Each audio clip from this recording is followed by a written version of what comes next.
Protests broke out overnight in Charlotte, North Carolina, after the decision not to charge the police officer who shot and killed Keith Lamont Scott. At least 4 people were arrested. Dozens of protesters chanted and waved signs as they marched through the streets. Scott's wife captured his final moments on video.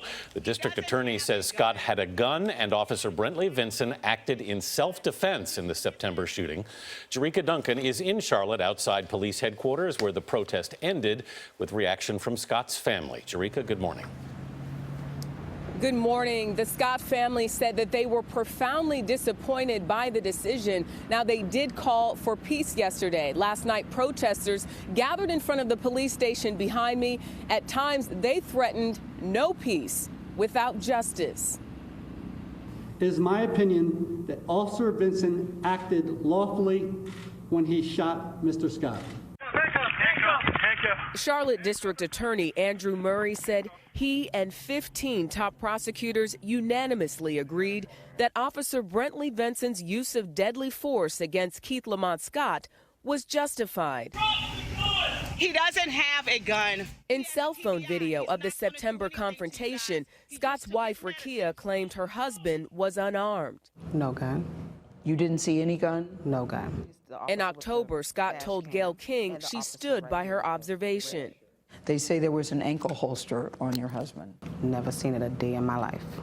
On Wednesday, Murray said he wanted to correct misinformation and showed surveillance footage of Scott just before the shooting, pointing out that the bulge at his ankle was consistent with the shape of the ankle holster and gun recovered at the scene. Mr. Scott's DNA was found on the slide of the gun and on the grip of the gun. Murray said videos released by police do not show a gun in Scott's hand when he got out of his car, but he says the videos do show Scott's pant leg pulled up above where police said they recovered the ankle holster.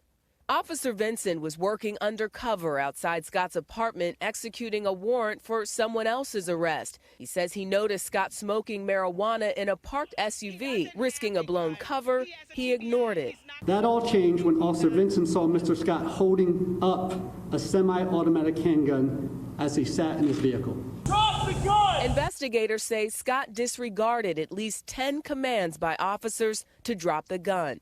Vinson spoke to investigators the next day. I felt like if I didn't do anything right then at that point, it's like he was going to shoot me or just shoot one of my buddies. Attorney Eduardo Curry represents the Scott family. How do you jump from an open carry state to now there's imminent danger and therefore deadly force should be used?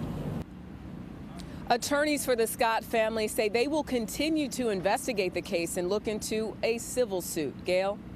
Thank you very much, Jericka.